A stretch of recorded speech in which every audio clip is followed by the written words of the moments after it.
Welcome to About Notes. It's our third part of a chapter, the Delhi Sultans. So in first two parts, we have seen that how Delhi become a capital. Okay, Delhi was not a capital.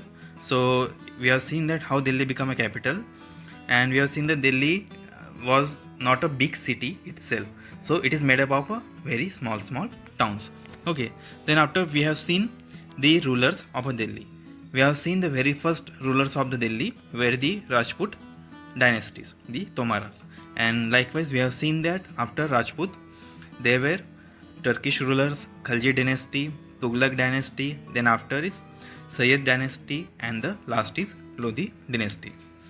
After seeing the rulers, we have find about the Delhi Sultans. We have seen their historical documents called as a Tawarik.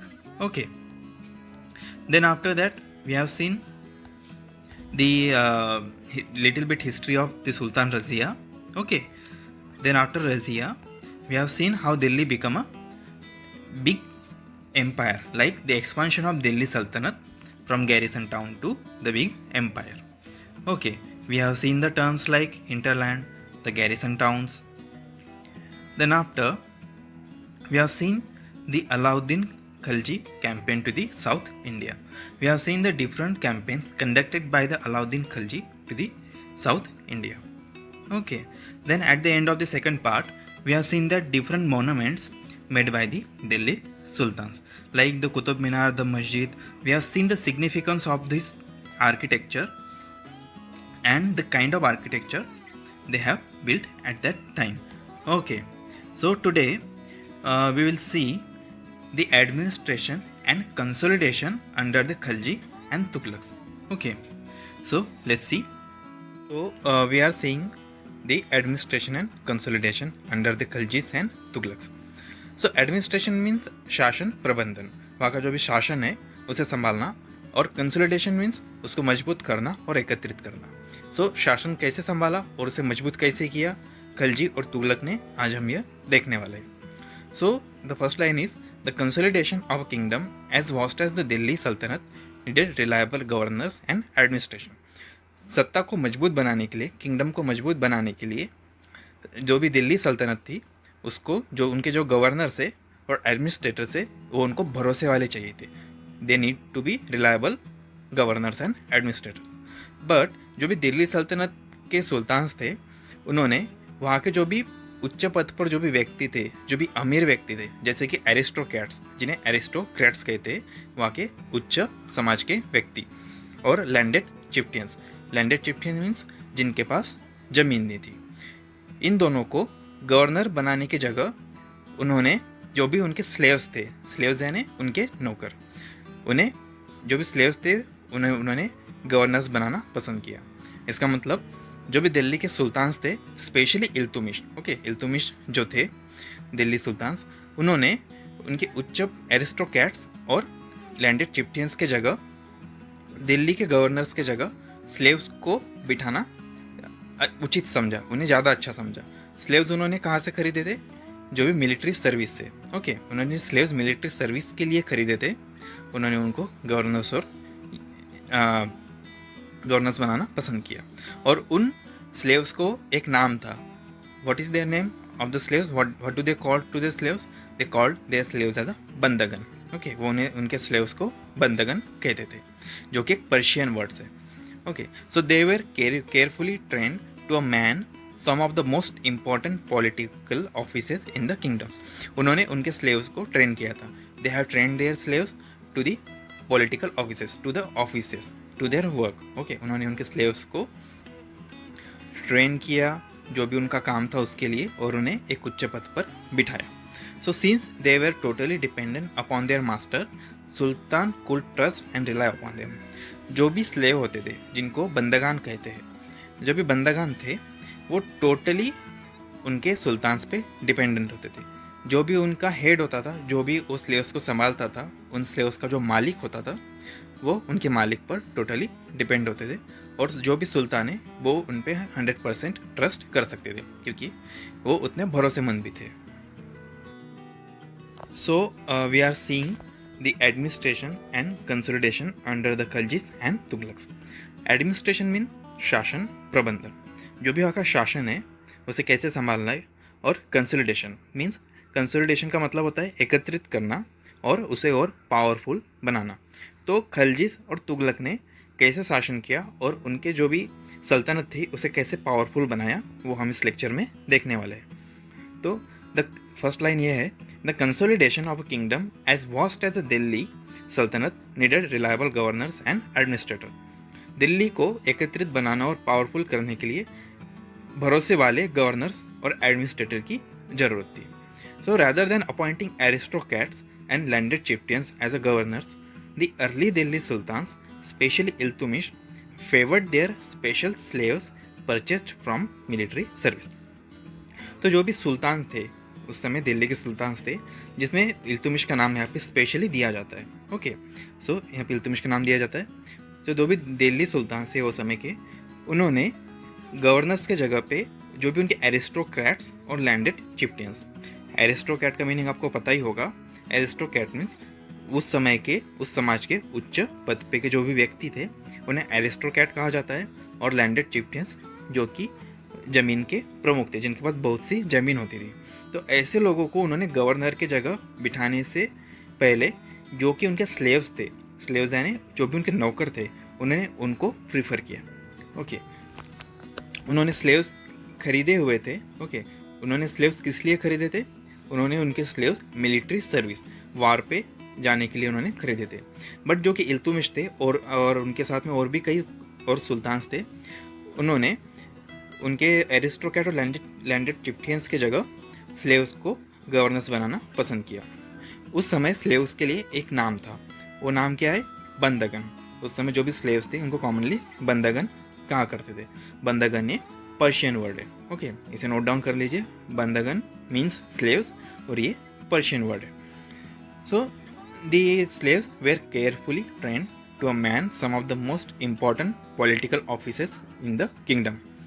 तो जो भी slaves थे उनको train किया गया political offices, यानी उनको उनके पद के लिए ट्रेन किया गया, जो कि किसी उच्च पद पे राज्य को संभालने वाले थे।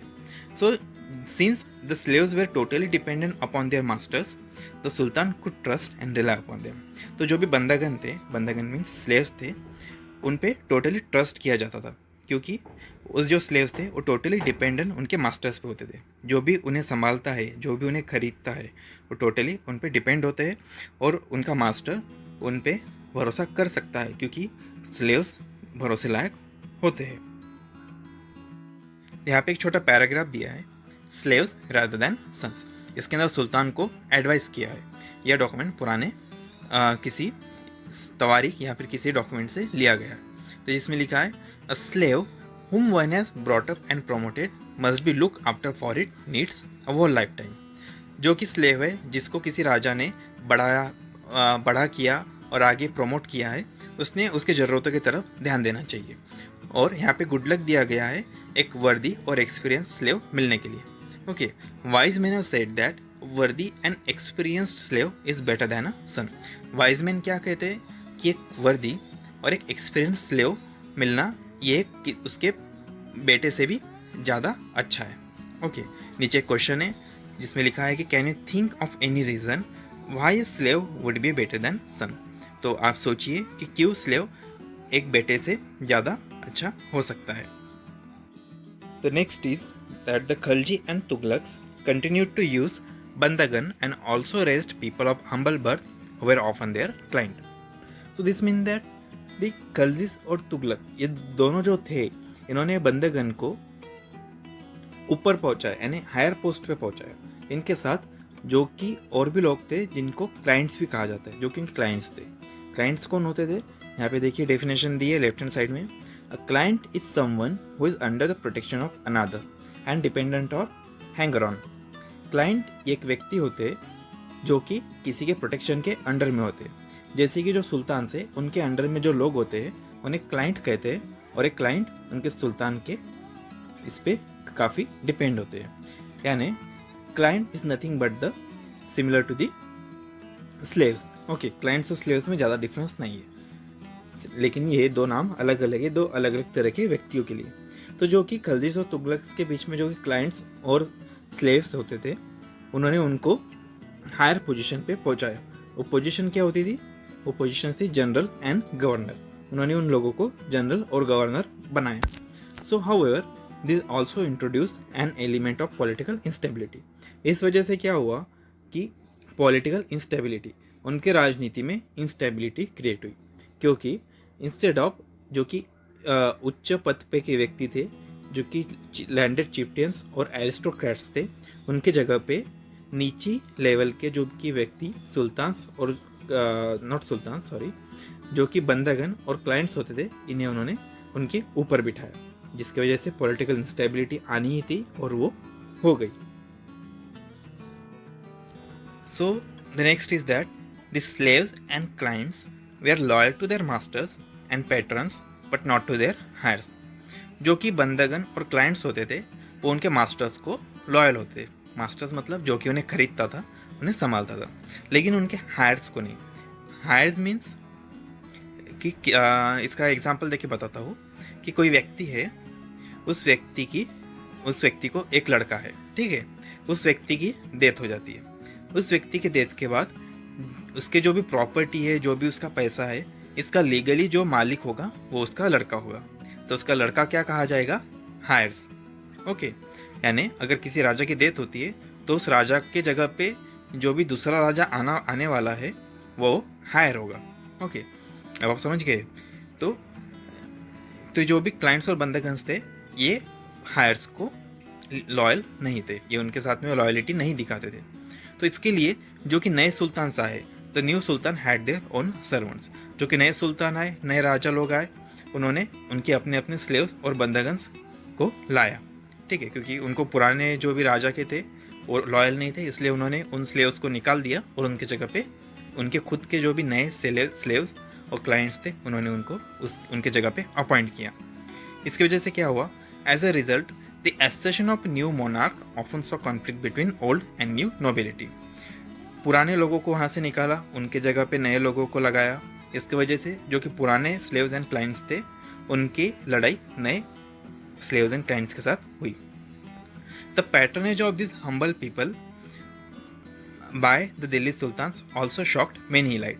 इसके वजह से जो बहुत से इलाइट लोग थे, इलाइट यानी उच्च स्तर के जो कि लोग थे उस समय, वो थोड़े शॉक हो गए। Okay, and the authors of Persian tawarikh criticise the Delhi sultans for appointing the low and base born to the high offices.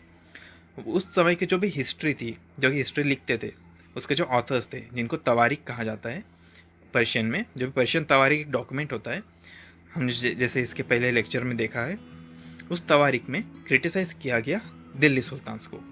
किस वजह से क्रिटिसाइज़ किया गया? क्योंकि उन्होंने लो एंड बेस बर्न, नीचे लेवल के और बेस बर्न तो कम लेवल के लोगों को उन्होंने हाई ऑफिसेस पे यानी अच्छे अच्छे पोस्ट पे बिठाया। इस वजह से उसमें उनको क्रिटिसाइज़ किया गया है। नीचे देखिए, तवारीख का एक यहाँ पैराग्राफ दिया गया है जो कि officials of sultan Mohammad Tughlaq के रीजन में लिखा गया है। इसमें क्या लिखा है, पढ़ते। सुल्तान मोहम्मद तुगलक अपॉइंटेड अजीज़ कुमर। सुल्तान मोहम्मद तुगलक ने अपॉइंट किया अजीज़ कुमर। यहाँ पे कुछ नाम है और उनका काम, वो क्या काम करते थे वो दिया गया है। जैसे कि Aziz Khammar is a wine distiller, Firoz Hajjam एक बार्बर थे, मंक अतबाक ये कुक थे, एंड 2 गार्डनर्स जिनका नाम था Ladha and Pira. To the high administrative post, इनको एक ऊंचे पोस्ट पे उनको अपॉइंट किया। तो जियाउद्दीन बारनी, अब mid 14th century chronicler, Ziauddin Barani chronicler है 14th सेंचुरी के। उन्होंने रिपोर्ट किया, what they reported their appointments as a sign of sultan's loss of political judgement. उन्होंने क्या कहा उनके डॉक्यूमेंट में कि सुल्तान ने जो भी राजनीति के जजमेंट है वो सुल्तान में अब नहीं बचे। उन्होंने क्या कहा, राजनीतिक जजमेंट जो भी विचार है, जो कि नियम कायदे करने चाहिए ठीक से, वो सुल्तान मोहम्मद तुगलक नहीं कर पा रहे। एंड इनकैपेसिटी, सुल्तान में कैपेसिटी नहीं है राज करने की, ठीक है, ऐसा उन्होंने वहाँ पे क्रिटिसाइज़ किया है। तो नीचे क्वेश्चन दिया है, वाई डू यू थिंक बरानी क्रिटिसाइज द सुल्तान। या सोचिए कि बरानी ने सुल्तान को क्यों क्रिटिसाइज़ किया कि उनमें loss of judgement and incapacity of rule यह देखने को मिला उन्हें? इसका जवाब आप नीचे कमेंट में लिख सकते हो। So like the earlier sultans, the Khalji and Tughlaq monarchs appointed military commanders as a governors of territories of varying sizes. So यहाँ पे खिलजी एंड तुगलक ने क्या किया? खिलजी तुगलक ने वही किया जो उनके पहले के सुल्तान्स करते थे।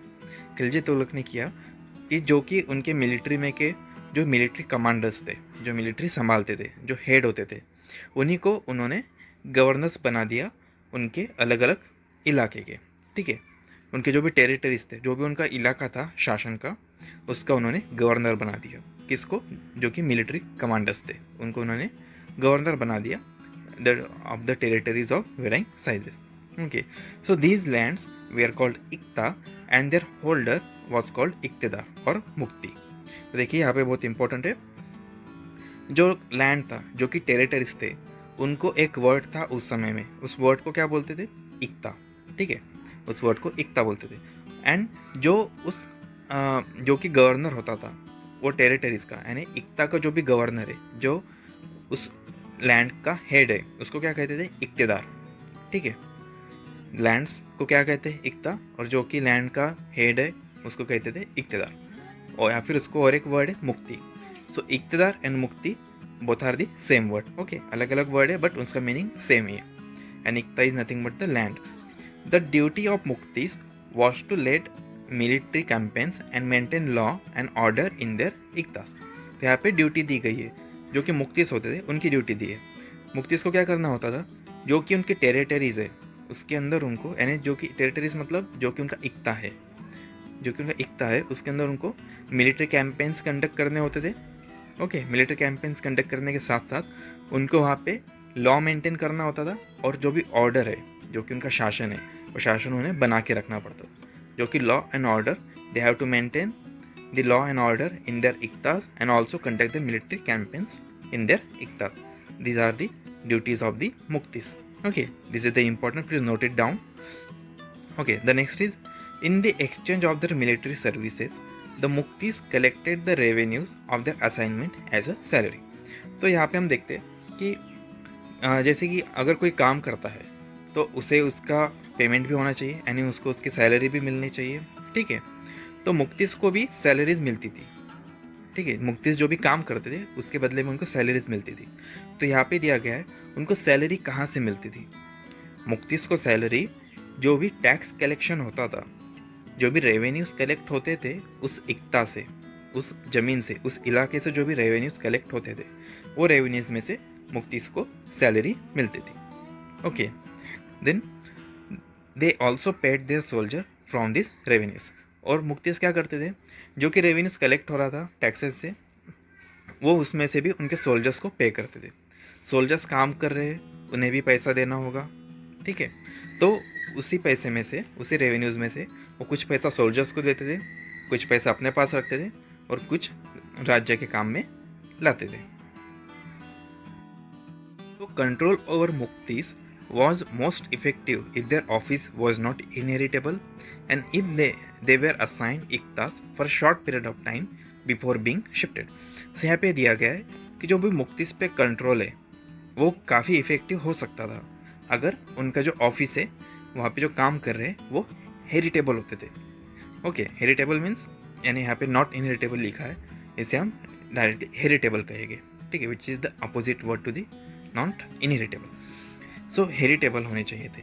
हेरिटेबल मतलब पीढ़ी से दूसरी पीढ़ी को मिलने वाले। अगर कोई बंदा वहाँ पे काम कर रहा है तो उसी से रिलेटेड, उसी के वंश में से या फिर उसी से उसके करीबी को वह काम मिलना चाहिए। अगर किसी के पिताजी काम कर रहे हैं तो उसके पिताजी के बाद वही काम उसके बेटे को मिलता तो वो ज़्यादा इफ़ेक्टिव हो सकता था, ऐसा यहाँ पे दिया गया है। और यहाँ पे दूसरी चीज़ ये दी गई है कि जो भी इक्ता से वो अगर शॉर्ट टाइम के लिए उनको रूल करने के लिए देते, शिफ्ट करने से पहले। इसका मैं एग्जांपल लेके बताऊँगा कि अगर कोई आदमी काम कर रहा है किसी ज़िले पे, ठीक है, किसी ज़िले पे वो काम कर रहा है, उसने काफ़ी सालों तक के वहाँ पे काम किया, लेकिन उसे सडनली वहाँ से हटा दिया गया काफ़ी सालों के बाद, और वहाँ पे एक नए बंदे को लेके आ गए काम करने के लिए। तो यहाँ पे दो चीज़ें होगी, एक कि जो पहले था वहाँ पे, जिसने काफ़ी साल वहाँ पे काम किया, काफ़ी एक्सपीरियंस है उसके पास, उसको वहाँ की सारी चीज़ें पता है, और उसको वहाँ से अगर निकाल दिया जाए तो जो कि उसका एक्सपीरियंस है उस जगह के बारे में वो वेस्ट हो जाएगा। दूसरे जगह पे जाएगा, उसको नए से सारी चीज़ें सीखनी पड़ेगी, यानी जो भी वर्किंग है टोटल वो इफ़ेक्टिव नहीं रहेगा। और दूसरा कि जब उसके जगह पे नया बंदा आएगा, उसको कुछ पता नहीं होगा उस जगह का, तो वो भी उतने अच्छे से काम नहीं कर पाएगा जितने अच्छे से पिछला वाला काम कर रहा था, यानी उतनी इफ़ेक्टिव, उतनी एफिशिएंसी उस काम में नहीं आएगी। इस वजह से यहाँ पे दिया गया है कि अगर जो भी मुफ्ती है उसको अगर ज़्यादा छोटे समय में, यानी कम समय में अगर उसको ट्रांसफ़र किया जाए तो ये ज़्यादा इफ़ेक्टिव, ज़्यादा यूज़ेबल रहता था, इसका यूज़ ज़्यादा था। रादर उसको काफ़ी दिन तक वहाँ पे काम करने दिया जाए और बाद में निकाल दे, ये उतना इफ़ेक्टिव नहीं है। यहाँ पे 2 चीज़ें दी है। इसके बाद दिया है कि this harsh condition of service were rigorously imposed during the रेंज ऑफ अलाउद्दीन खिलजी एंड मोहम्मद तुगलक। तो ऐसी कुछ प्रैक्टिस ज़बरदस्ती इम्पोज की गई जो कि अच्छी नहीं थी। ठीक है, ये जो भी कर रहे थे अलाउद्दीन खिलजी, मोहम्मद तुगलक, इनका जो शासन था वो इतना अच्छा नहीं था और ये लोगों से ज़बरदस्ती करवाते थे, ये उस समय में चलता था। So accountants were appointed by the state to check the amount of revenue collected by the muqtis. यहाँ पे दिया गया है कि अकाउंटेंट्स अपॉइंट किए थे वहाँ पे। किस लिए अकाउंटेंट्स क्या करते, जो भी वहाँ का पैसे का कारोबार है वो चेक करते हैं, अकाउंटेंट्स इसलिए होते। सो वहाँ पे अकाउंटेंट्स अपॉइंट किए थे वहाँ के उस समय के राजाओं ने।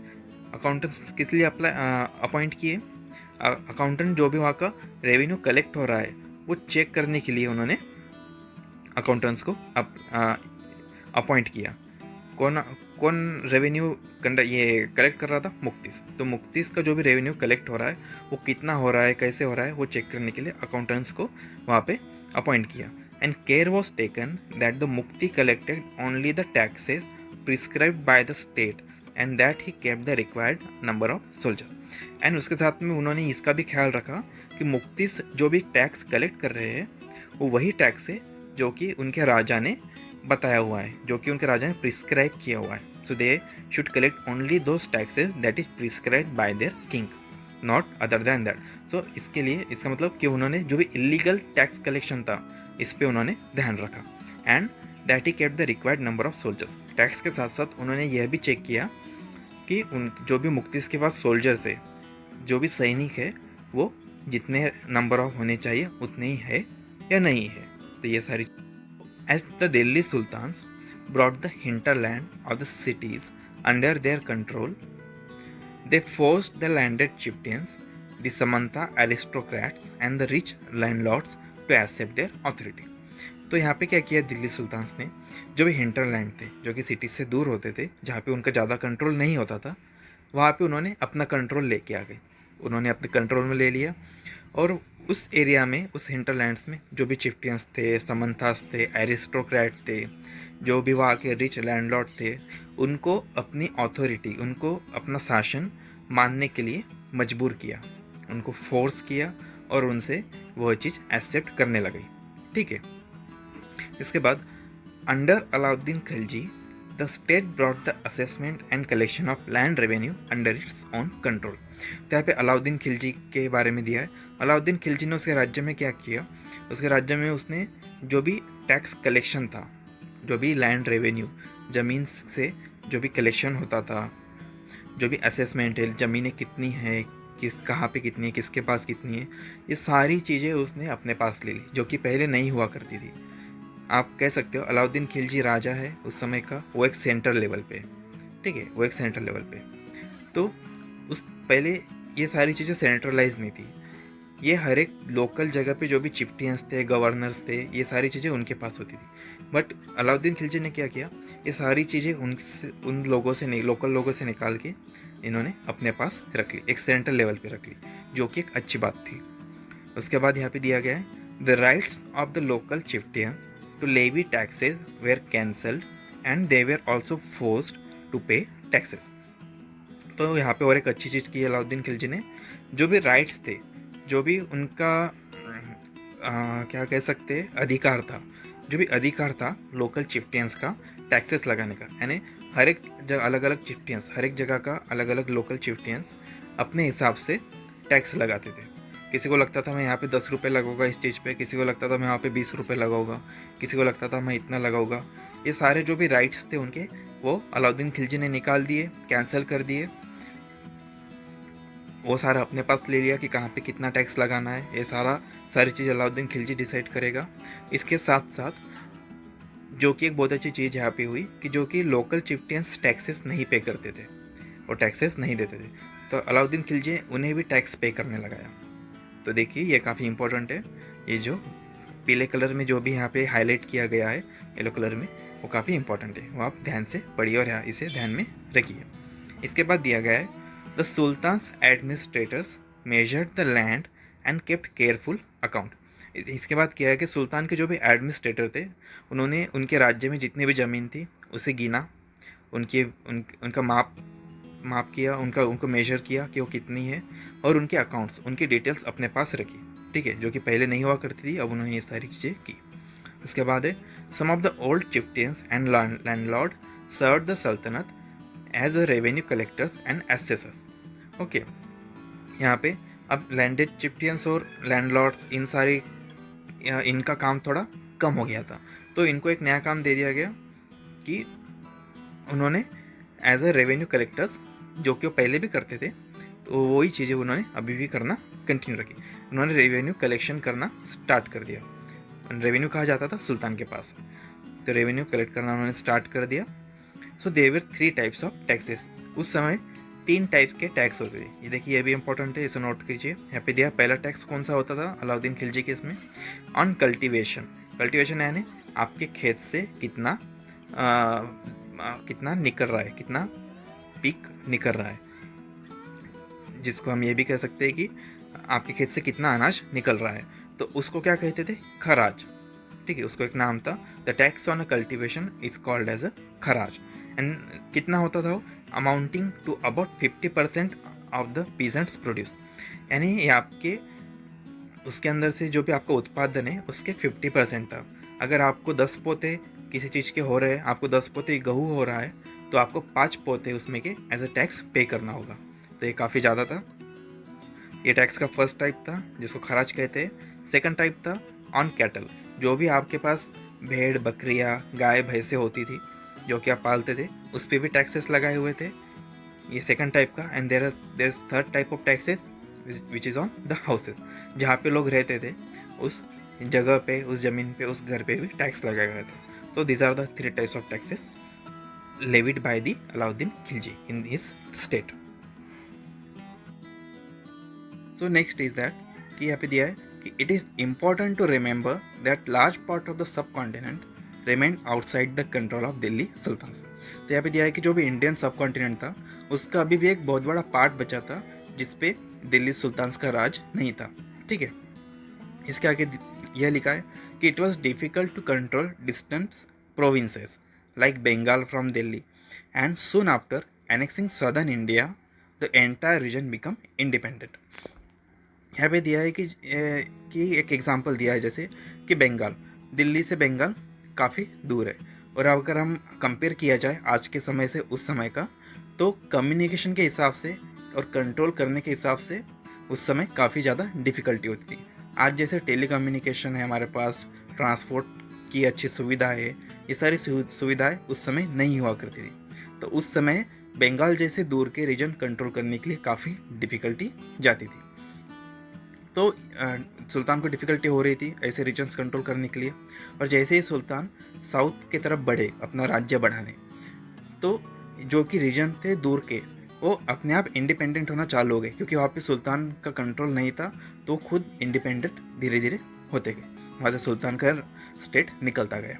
इसके आगे दिया है even in the Gangetic plain there were forested areas that sultan forces could not penetrate. देखिए यहाँ पे दिया है गंगा के जो भी प्लेन थे वहाँ पे काफ़ी ज़्यादा फॉरेस्ट था, वो फॉरेस्ट एरिया काफ़ी डेंस हुआ करता था, ठीक है। तो जो भी गंगा का फॉरेस्ट एरिया था उसके डेंसिटी की वजह से वहाँ पे बाहर की आर्मीज अंदर जा नहीं पाती थी, ठीक है। And next is the local chieftains establish their rules in this region. इस वजह से जो कि लोकल वहाँ के चिफ्टियंस थे, उन्होंने अपना राज्य वहाँ पे बनाना चालू कर दिया। बहुत छोटा राज्य हुआ करता था उन लोकल चिफ्टियंस का, बट वहाँ पे जैसे कि सुल्तान के फोर्सेस नहीं जा पाते थे, तो उन्होंने वहाँ पे खुद का राज्य बनाना चालू कर दिया और खुद वहाँ के मुखिया बन गए। इसके आगे दिया है, sometimes rulers like Alauddin Khilji and Mohammad Tughlaq could force their control in this areas but only for a short duration. जैसे यहाँ पे दिया गया है कि अलाउद्दीन खिलजी और मोहम्मद तुगलक कभी कभी वहाँ पे अपना कंट्रोल एस्टेब्लिश कर पाते थे, लेकिन उनका कंट्रोल उस रीजन में ज़्यादा देर तक नहीं रह पाता था, ज़्यादा समय तक नहीं रह पाता था। तो इसके नीचे दिया है चिफ्टियंस एंड देयर फोर्टिफिकेशन। इस पैराग्राफ को आप पढ़ लीजिए, आप पॉज कीजिए और पढ़ लीजिए।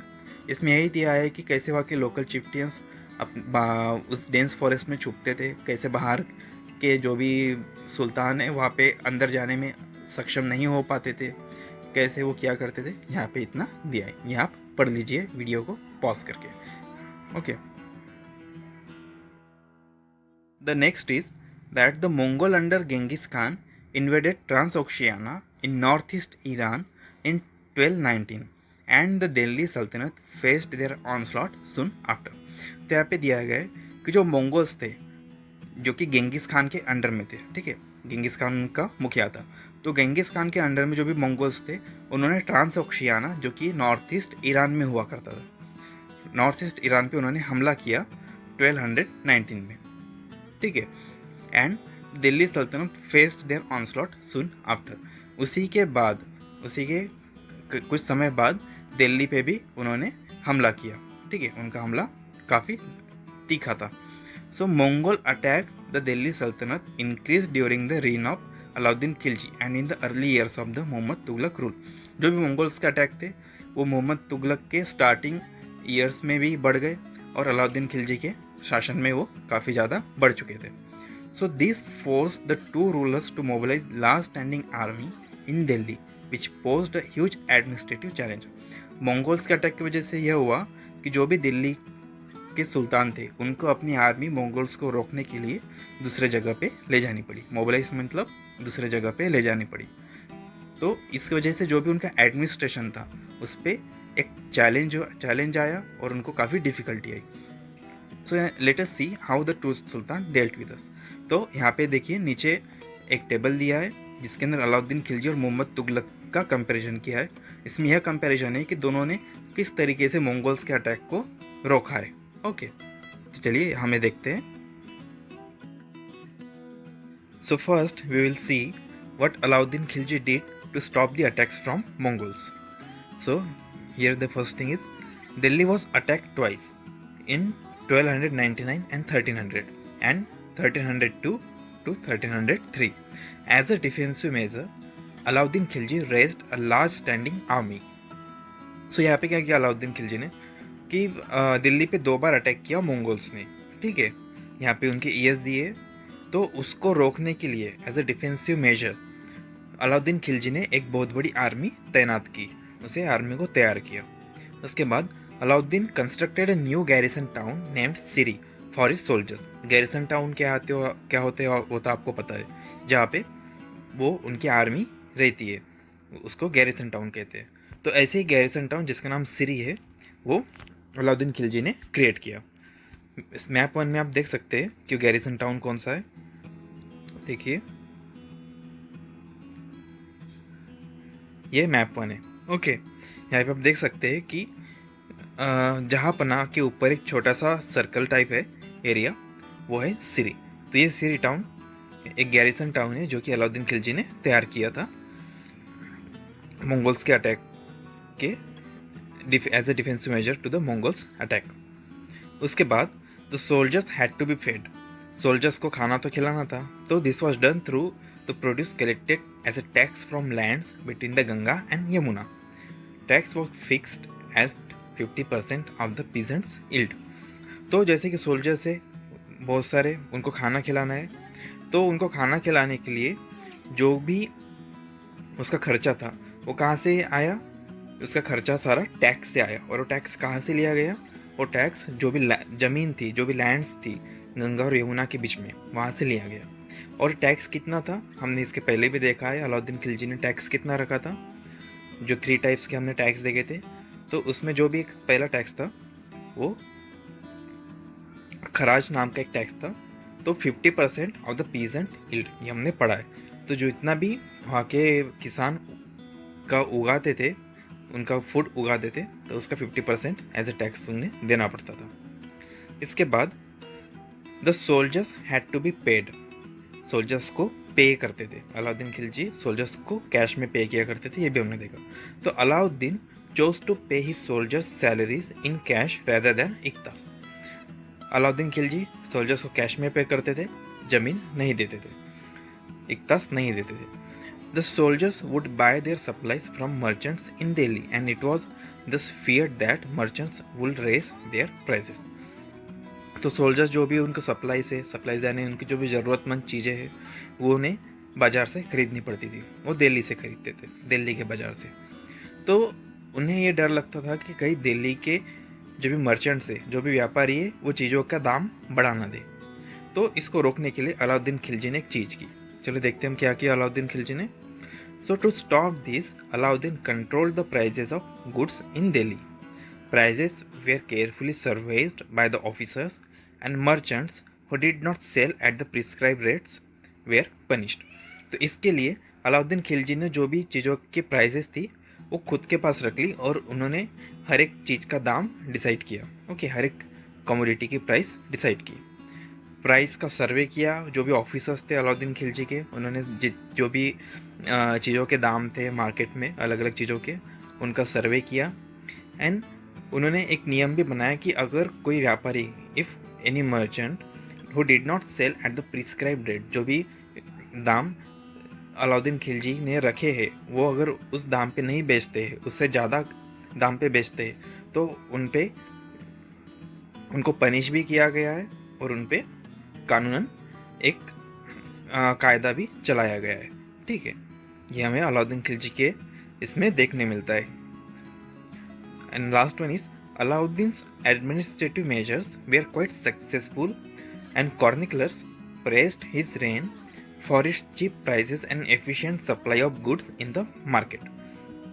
तो ये जो अभी हम देख रहे हैं ये सारी काफ़ी अच्छी चीज़ें बताई है जो कि अलाउद्दीन ने काफ़ी अच्छी तरीके से की है। तो अलाउद्दीन का एडमिनिस्ट्रेशन काफ़ी सक्सेसफुल रहा क्योंकि उन्होंने काफ़ी अच्छे डिसीजंस लिए थे अपने शासनकाल में। एंड कॉर्निकलर जो भी हिस्टोरियंस थे उन्होंने उनकी सराहना की है। ठीक है, दे प्रेज्ड हिज रेन। किसके लिए किए? जो कि उन्होंने उनके कमोडिटीज़, उनके किंगडम में जो भी कमोडिटीज़ के प्राइजेस एक कांस्टेंट थी और कम दाम में थी। ऐसा नहीं था कि कहीं पे बहुत ज़्यादा है कहीं पे बहुत कम है। It is constant through out his rain और काफ़ी चीप थी। और जो भी सप्लाई था गुड्स का वो भी काफ़ी फ्लूइड था, वो भी काफ़ी अच्छा था। तो इसके लिए कॉर्निकलर्स ने उनको प्रेज किया। And he successfully withstood the threat of Mongol invasion, और उन्होंने काफ़ी अच्छे तरीके से मंगोल इन्वेजन का सामना किया। ठीक है, यहाँ पे हमने अभी देखा अलाउद्दीन खिलजी के बारे में। तो चलिए अब देखते हैं मोहम्मद तुगलक ने क्या किया मंगोल्स अटैक के लिए। तो मोहम्मद तुगलक ने क्या किया वो अब देखते हैं। The sultanate was attacked in early years of the Mohammad Tughlaq reign. The Mongol army was defeated. यहाँ पे क्या हुआ कि जो भी मंगोल्स थे उन्होंने मोहम्मद तुगलक के शुरुआती सालों में ही उन पे अटैक कर दिया और इसमें मोहम्मद तुगलक ने काफ़ी अच्छा उनका सामना किया मंगोल्स का और मंगोल्स को हरा दिया। ठीक है, Mohammad Tughlaq was confident about the strength of his army and his resources to plan an attack on Transoxiana. He therefore raised a large standing army. तो मोहम्मद तुगलक ने मंगोल्स को हराया, तो इस वजह से मोहम्मद तुगलक का कॉन्फिडेंस काफ़ी बढ़ चुका था। ठीक है, उसका कॉन्फिडेंस काफ़ी बढ़ चुका था और उसे काफ़ी भरोसा था उसके आर्मी पे। और इस वजह से मोहम्मद तुगलक ने जो भी उसके रिसोर्सेज थे उनको इकट्ठा करना शुरू कर दिया। इसलिए कि मोहम्मद तुगलक को ट्रांसऑक्शियाना, जो भी नॉर्थ ईस्ट ईरान में जहाँ पे मंगोल्स ने अटैक किया था, हमने इसके पहले पैराग्राफ में देखा है, वहाँ पे अब मोहम्मद तुगलक भी अटैक करने की प्लान कर रहा था। ठीक है, अटैक करने का प्लान कर रहा था। So he therefore he raised a large standing army. उस अटैक के लिए मोहम्मद तुगलक ने एक बड़ी आर्मी का निर्माण करना शुरू कर दिया।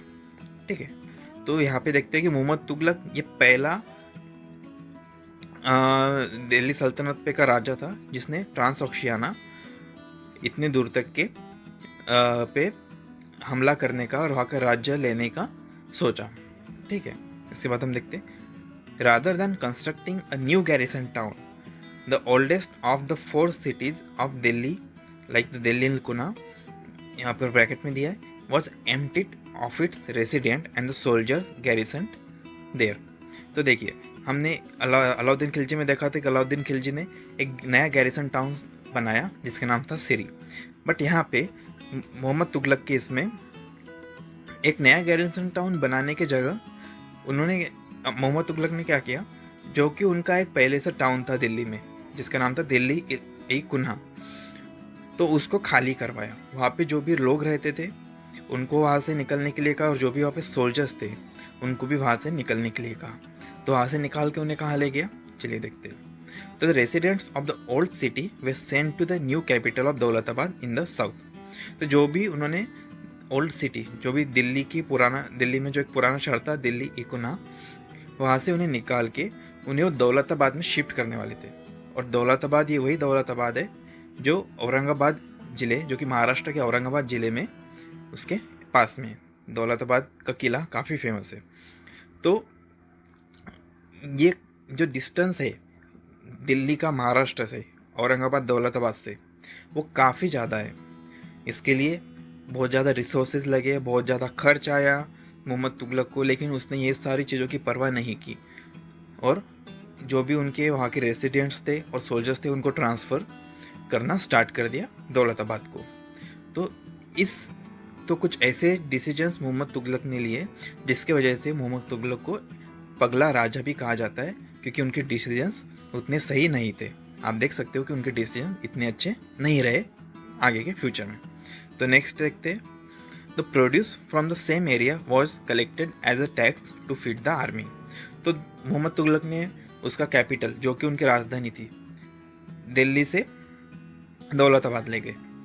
और दौलताबाद का एरिया इतना अच्छा नहीं था, मीन्स इतना फर्टाइल नहीं था जितना कि गंगा यमुना का, दिल्ली के पास का गंगा यमुना के रिवर के पास का जो एरिया जितना फर्टाइल था, उतना फर्टाइल दौलताबाद के पास का एरिया नहीं था। और यहाँ के लोगों के पास उतना अनाज नहीं था, ना ही उतने ज़्यादा पैसे थे।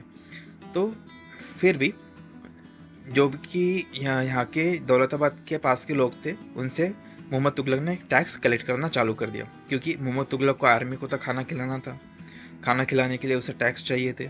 टैक्स उसने वही के लोगों से कलेक्ट करना स्टार्ट कर दिया। But to meet the need of the large number of soldiers the sultan levied additional taxes, this coincided with famine in the area. लेकिन उतने से जितना टैक्स वो कलेक्ट कर रहा था उतने से उसका काम नहीं बना, तो मोहम्मद तुगलक ने एक्स्ट्रा टैक्स लोगों पे लगा दिए। इस वजह से क्या हुआ कि लोगों के पास पहले ही खाने के लिए कुछ नहीं, ऊपर से मोहम्मद तुगलक उन पे एक्स्ट्रा टैक्स लगा रहा है।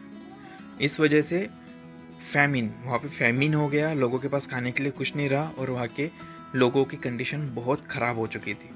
ये भी बहुत बड़ा गलत डिसीजन मोहम्मद तुगलक का था।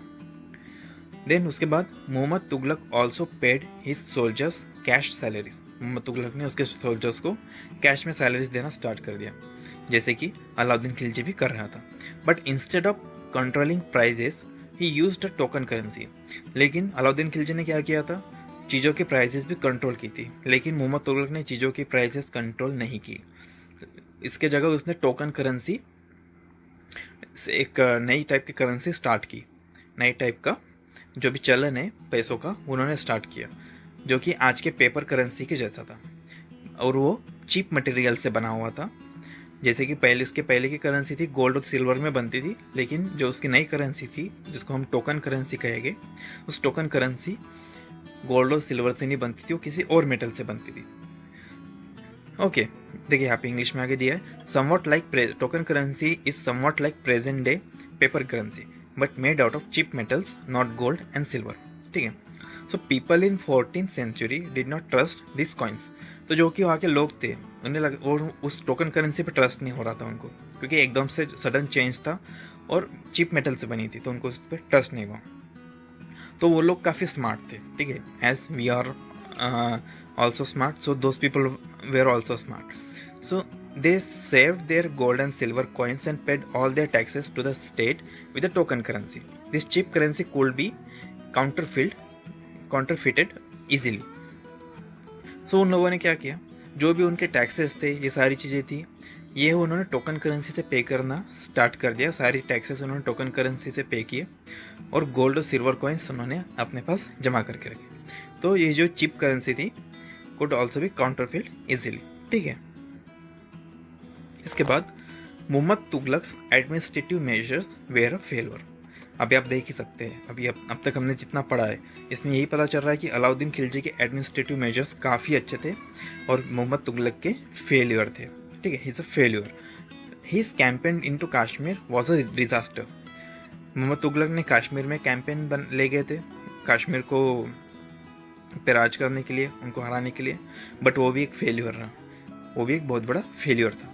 He then gave up his plan to invade Transoxiana and disbanded his large army.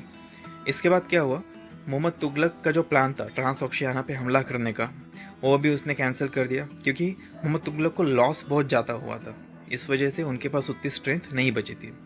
तो उन्होंने ट्रांसऑक्शियाना पे हमला करना का जो भी उनका ख्याल था वो उन्होंने वहाँ पे कैंसिल कर दिया. और इसके साथ साथ his administrative measures created complication, ठीक है. जो भी एडमिनिस्ट्रेटिव मेजर्स उन्होंने लिए थे, नई करेंसी लाना, टैक्सेस लगाना, ये सारी चीज़ें, इसकी वजह से कॉम्प्लिकेशंस आ गए थे उनके राज्य में. And the shifting of people to the Daulatabad were resented. And जो भी शिफ्टिंग वो कर रहे थे दिल्ली टू दौलताबाद लोगों की, वो उन्होंने बाद में रोक दिया क्योंकि उन्हें समझ में आ रहा था कि ये काफ़ी डिफ़िकल्ट है और इसकी वजह से काफ़ी स्ट्रेन आ रहा है उनके किंगडम पे. एंड देन उसके बाद the rising of taxes and famine in the Ganga Yamuna belt led to widespread rebellion and finally the token currency had to be recalled. जैसे कि मोहम्मद तुगलक ने टैक्सेस बढ़ा दिए थे क्योंकि उन्हें ज़्यादा रेवेन्यू की ज़रूरत थी, इसलिए उन्होंने टैक्सेस बढ़ा दी. पर टैक्सेस बढ़ाने की वजह से फैमिन हुआ और रेबेलियन, लोग रिबेल करने लगे, लोग उसे अपोज करने लगे क्योंकि लोगों के पास देने के लिए उतनी चीज़ें नहीं थी जितनी वो मांग रहे थे. तो इस वजह से लोग रिबेल करने लगे, उनके अपोजिट में जाने लगे. ये सारी चीज़ें वहाँ पे होने लगी और फाइनली एक चीज़ हुई कि जो भी टोकन करेंसी मोहम्मद तुगलक ने लाई थी वो उन्हें वापस लेनी पड़ी, वो आगे नहीं चली. तो देखिए यहाँ पे ये है कि अलाउद्दीन खिलजी, यहाँ पे हम ये बता सकते हैं कि अलाउद्दीन खिलजी के एडमिनिस्ट्रेटिव मेजर बहुत सक्सेसफुल थे और मोहम्मद तुगलक के सारे फेलियर्स थे. ये ख़त्म होता है. इसके बाद जैसे कि हमने अभी पता किया कि मोहम्मद तुगलक के जो भी मेजर्स थे वो काफ़ी फेलियर थे, लेकिन यहाँ पे एक चीज़ दी है कि first time in the history of the Sultanat Delhi sultan plan to campaign to capture Mongol territory. तो मंगोल टेरिटरी को कैप्चर करने का जो प्लान था, इसमें मोहम्मद तुगलक के पहला सुल्तान था दिल्ली सल्तनत का. ओके. इसके बाद दिया unlike Alauddin defensive measures, Mohammad Tughlaq measures were conceived as a part of a military offensive against the Mongol. ठीक है. इसके बाद हम देखेंगे कि द सल्तनत in the 15th and 16th century, जो भी दिल्ली सल्तनत थी वो 15th एंड 16th सेंचुरी में कैसी थी वो हम यहाँ पे देखेंगे. तो यहाँ पे दिया है take a look at table 1 again. ठीक है. टेबल 1 जो इसमें था वहाँ पे आप देखिए. So you will notice that Tughlaq and Sayyid and Lodi dynasty ruled from Delhi and Agra until 1526. देखिए हम एक बार देख लेते हैं. ये देखिए ये था table number 1, rulers of Delhi, Rajput, Turkish, Khalji, Tughlaq. Tughlaq के बाद कौन आया? सैयद आए और लोधी आए. सैयद 1414 से आए और लोधी आए 1451 से. कहाँ तक के राज किया इन्होंने? 1526 से. ठीक है. ये दिखा रहे थे जो आखिरी के जो दो राजा थे जिन्होंने दिल्ली पे रूल किया, वो सैयद एंड लोधी, तुगलक के बाद.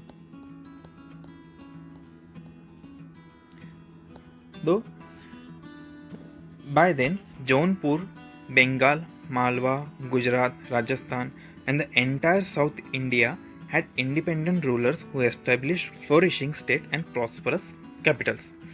तो देखिए यहाँ पे आपको सैयद और लोधी की ज़्यादा हिस्ट्री नहीं दी है क्योंकि उसमें इतना ज़्यादा नहीं है. तो इनका उतना सक्सेसफुल भी नहीं रहा। सियोदोर लोदी का जो इनकी डायनेस्टीज थी उतनी सक्सेसफुल नहीं रही जितनी हमने इसके पहले जो भी सल्तनत थी इनकी देखी है। तो इनके समय में जो भी यहाँ पे नाम दिए, जौनपुर, बंगाल, मालवा, गुजरात, राजस्थान और जो कि पूरा साउथ इंडिया था, यहाँ पे इंडिपेंडेंट और नए इंडिपेंडेंट स्वतंत्र किंग्स जो भी रूलर्स थे वो एस्टेब्लिश हुए, नए किंग्स एस्टेब्लिश हुए और वो आगे बढ़े, वो फ्लोरिश हुए। उन्होंने अपनी प्रॉस्परस और अपनी एक बहुत अच्छा कैपिटल बनाया अपने अपने एरिया में। So this was also the period which saw the emergence of new ruling groups like Afghans and the Rajput.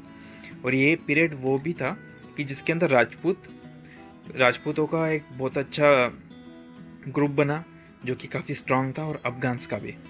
ठीक है।